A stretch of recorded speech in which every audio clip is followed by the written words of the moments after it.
with Bexx Fine Art. I hope you guys enjoyed my last video on how to spray paint a bottle. For this video, I'm going to be talking about how you can add resin to your Hydro Flask. This also works if you want to add resin to any sort of cylindrical object like a coffee mug or a travel mug or any kind of mug. So we're going to look at first all these awesome bottles that I have, and then our supplies, and then I'll show you how to apply that resin and what you need to prep for. Okay, so looking at our supplies, first and most important, we have our respirator. Now, nobody freak out. I'm not going to be wearing the respirator for this video because otherwise I won't be able to explain everything, and I also don't want to do a voiceover and I don't want to do captions, so I'm willing to take the risk this one time. It is very important that you wear it every time though. I will use a paper towel for blotting off excess resin from my resin containers. These Dixie cups will come in handy for a couple of things. Rubber gloves, popsicle sticks, and then before we get started, I always like to lay down a plastic garbage bag on any surface that I'm going to be using resin because it's likely that it'll drip. And the good thing is that this is something I can just throw away. I don't really have to worry about cleaning it. But also, dried resin will peel right off of the plastic bag, so that's easy cleanup when I want to reuse it. Unfortunately, when resin isn't cured or it's separated like it is now, it's just going to stay sticky forever. So I try to use it as many times as possible. And we'll go ahead and look at the resin. Alright, so this is the resin that I like to use. It is countertop epoxy, and I'll zoom in on that label right there. And if you've watched any of my other videos, you might have noticed that sometimes I use art resin.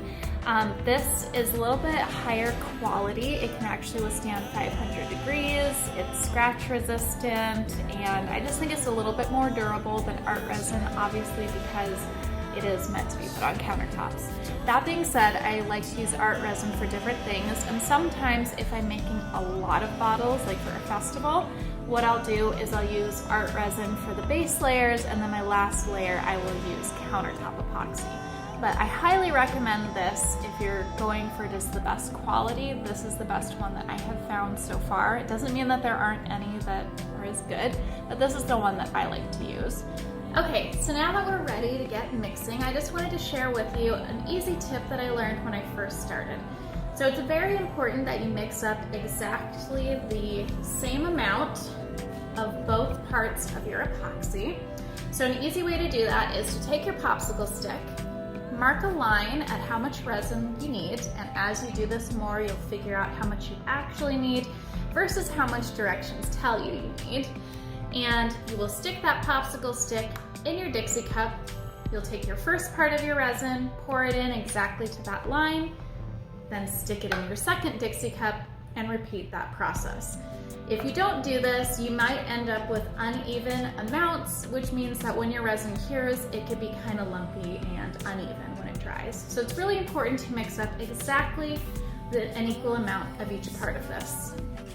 Now when you actually get to mixing, you'll take one of your Dixie cups, doesn't really matter which one. I use whichever part is a little bit thinner so it's easier to come out.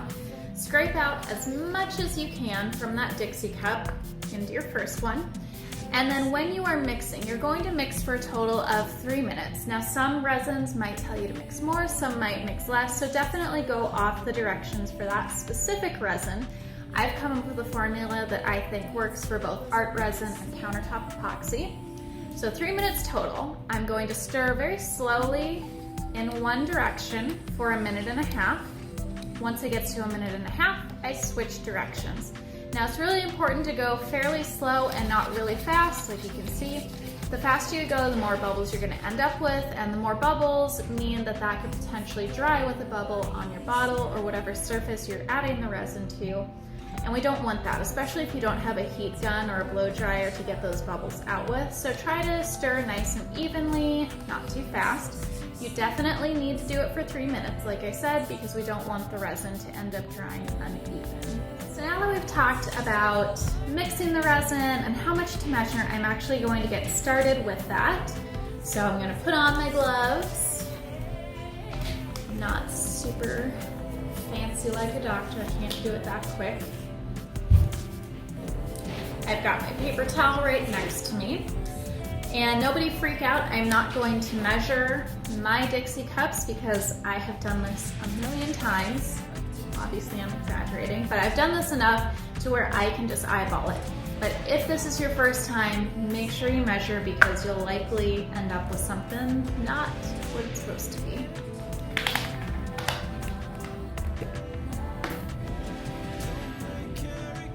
So I'm going to be coating 3 bottles, so I'm going to fill up my Dixie cups to a little less than half with resin. It just depends on what you're covering with how much you need, and that part you kind of have to experiment with. But generally I would say if you're just going to be covering 1 bottle with resin, you could probably fill each Dixie cup about 1/4 of the way up and you'll have more than enough resin. You could probably even do a little bit less, but I would start with 1/4 just to make sure you're comfortable with it. So for the paper towel, I'm going to make sure that I wipe off the rim of this because otherwise it's going to dry all over. Well, it's not going to dry, but it's going to leak all over the side and be gross forever, and I don't want to have to deal with that. So now I'm going to measure out my second part. For those of you that are more experienced, I'm lining my Dixie cups right next to each other and I'm eyeballing how much I pour in.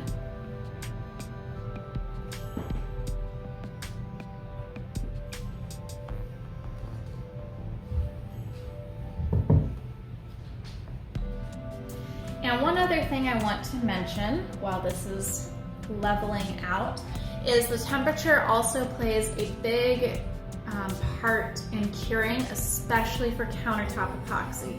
So if you live in a colder environment, you definitely need to warm up your place before you start using this. It's actually cold here in Arizona today, or Phoenix I should say. It's in the 40s, which is very cold for here. I'm not complaining about it, I'm just saying for here it's actually pretty cold. So that means that my condo is 60 degrees, and for this to cure, ideally you need it to be between 70 and 75 degrees. It can be a little bit cooler, it can be a little bit warmer, but that's the ideal temperature. All right. So I'm gonna pour a little bit of this back in because I over measured. And again, I'm very experienced with this, so you could probably just fast forward through this whole part. I know it's super interesting watching me measure resin, right? All right, so don't forget to wipe your rim off really good because we don't want it to leak all over the bottle. Just put it on nice and tight. So now I am ready to mix. So whichever part of my resin was more easily flowing and more liquidy, that's the one I'm going to pour out. So make sure to scrape your cup out, get as much of it out as you can because that's going to give you the most accurate measure and the best quality cure.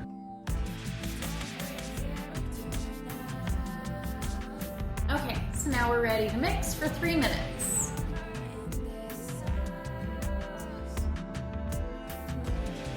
Okay, so I hope you guys enjoyed my funny little mixing video. I am a huge nerd, by the way. So, how I'm going to apply this, you can see I've got some Michael Jackson going on with the one glove. And that's because I got a little bit of resin on this one, so I don't want to get any of that on the rim of these bottles, even though ideally they should wash them when they get to me, and I clean them off as well. So how I'm going to apply the resin, I'm going to stick my left hand in the rim of the bottle, clean off my popsicle stick, leave your other glove on because that's how you're going to rub the resin all over. And then you're going to pour a line of resin vertically on the bottle and just use your index finger to spread that resin all over the bottle in a nice even coat. And I like to get my money's worth of all my supplies, so I really try to spread out the resin as much as I can so I maximize what I get for my money. But if you don't care about that, then you can just pour a giant thick layer over the bottle and just let it all drip off and go to waste. That part is up to you.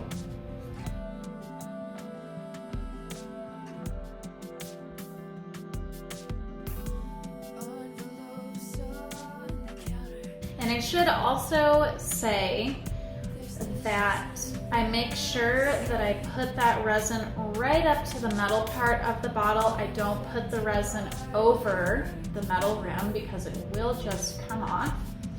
And then for these bottles, I'm not putting any resin around the bottom because once I'm done, I actually cut around the base to cut the drips off of it.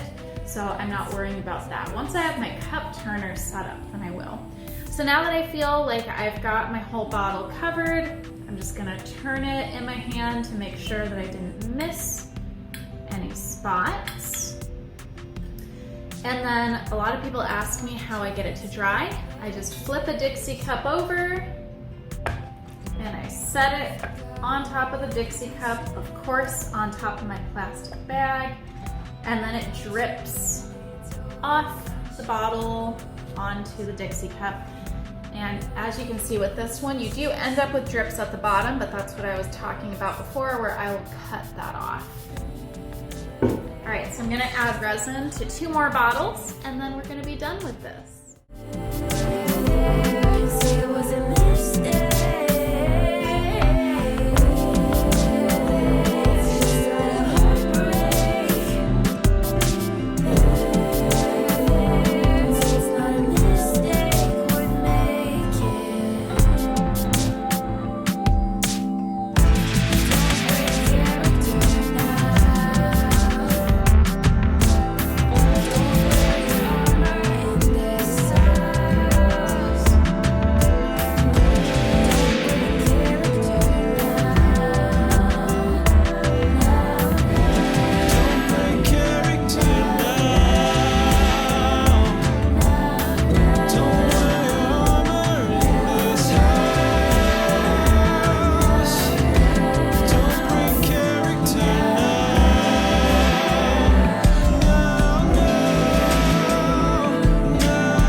So I've still got my Michael Jackson thing going on. So these bottles are gonna sit like this at least overnight. I would say that countertop epoxy is cured to the touch within about 7 hours, and then it's fully cured between 24 and 48 hours. I usually, if I'm shipping them, I'll wait about 48 hours before I ship those, unless it's a rush order, just to be absolutely sure that it is totally cured and it's not gonna get messed up when it ships out. And then also at that point, I would cut off any drips from the bottom by heating it up with my heat gun and then taking my X-Acto knife to cut that off. So as usual, if you enjoy my content and you want to see more, make sure you like this video and subscribe to my channel. You can check out my other social media accounts at Bexx Fine Art. That's for my Instagram and TikTok. Feel free to email me, info.bex@gmail.com. if you want any custom work or if you have any specific questions that you really want an answer to. You can always comment as well. I read everything and I try to respond to everything. It doesn't always happen, but know that I always read your comments and I always appreciate them. So please feel free to comment if you have any suggestions of videos you want to see or questions about things that you've seen in the video. All right guys, see you next time.